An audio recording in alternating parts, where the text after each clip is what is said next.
What's going on, peeps? Today's video is going to be about the Babadook. Yes, I'm giving you my review of the movie called The Babadook. Now, a lot of you probably have never heard of the film because it is an Australian film, and of course, a lot of you Americans don't watch foreign films, but it's in English with no subtitles for those of you who don't know that Australians speak English. Anyway, the movie, The Babadook, is a horror film. And basically, it's about a woman who is living alone with her son, raising her son by herself. I don't want to give away too much of the plot.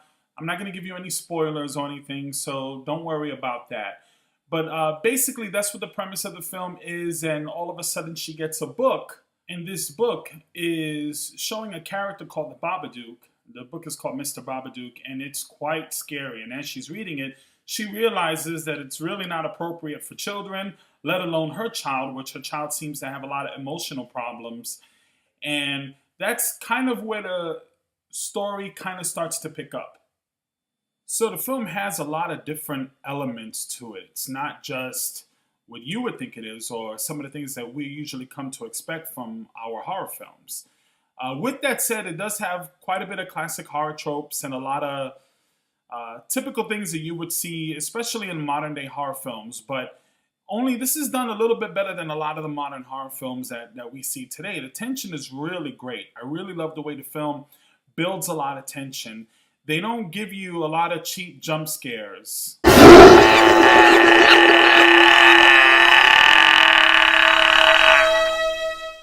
Like that.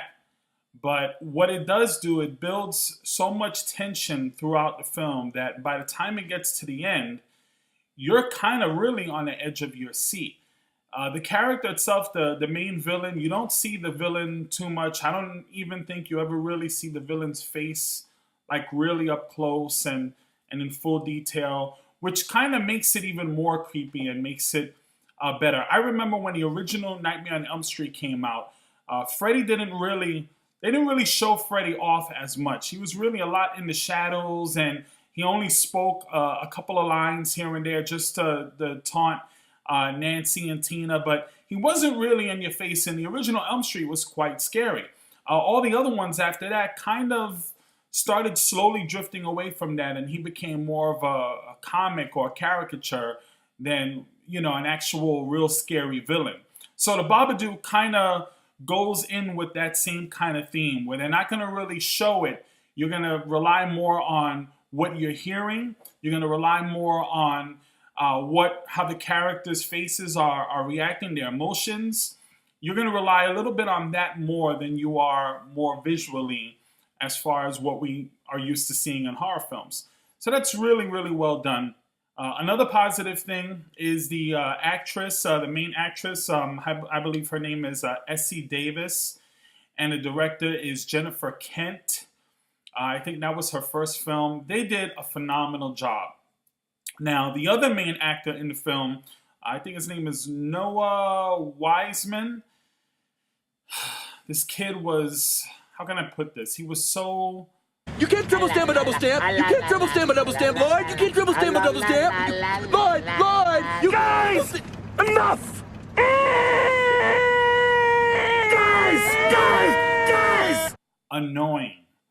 I mean, there were several times where I just wanted the Babadook to kill this little shit. But it worked out well because that's what the character, that's what he was supposed to be. He was supposed to be annoying. He's supposed to get under your skin so that way you see what the mother's going through. You see how everyone else in the situation is looking at the situation, and you can understand why nobody really wants to help because the kid is annoying and the mother is already exhausted. She's tired, she's weak, she's fed up, she's frustrated. And the movie, which again, I don't want to give any spoilers, but that also takes the movie to another path, and it's actually several different meanings.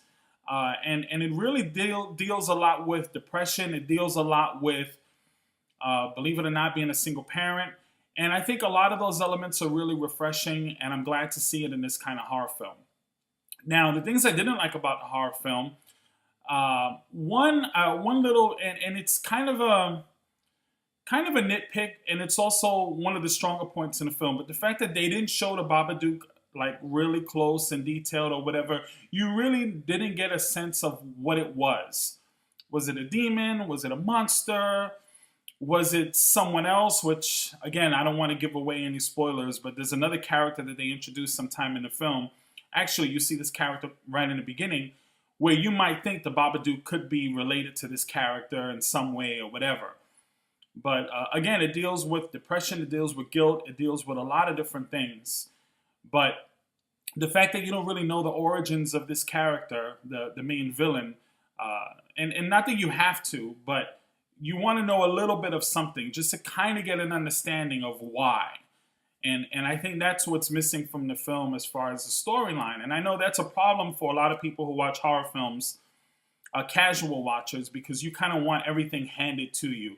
And this film doesn't do that, especially when it gets to the end, which brings me to my final gripe about the film, the ending. I have a thing with horror films where they seem to be going hard towards one direction. They're guiding the audience to a certain direction. And then somewhere along the line, it almost seems like they get lost. And where they were going with the plot just goes away. It flies away. It goes somewhere else. And this film does do that. It definitely does that. So if you like your endings and everything tied up and wrapped up nice in a pretty little gift and handed to you, if you're, and no offense to anybody out there watching, but if you're that simple-minded, you're probably going to think the film is stupid. And that's that. So the Babadook, I'm going to go ahead and give this an 8 out of 10. It was a very good film. It's not as great as some people say in other reviews where they're saying that it's the scariest film of all time or it's one of the best horror films made in the last 10 years. It's not that, but an 8 is a fair score. It's a good score. It's definitely a great first effort from the director, great acting in the film. The cinematography is good. The sound effects are incredible. I definitely suggest that you kick the volume up, turn off the lights, and enjoy the Babadook. Anyway, I hope you enjoyed this review. Don't forget to like, share, comment, subscribe. Mastermind out.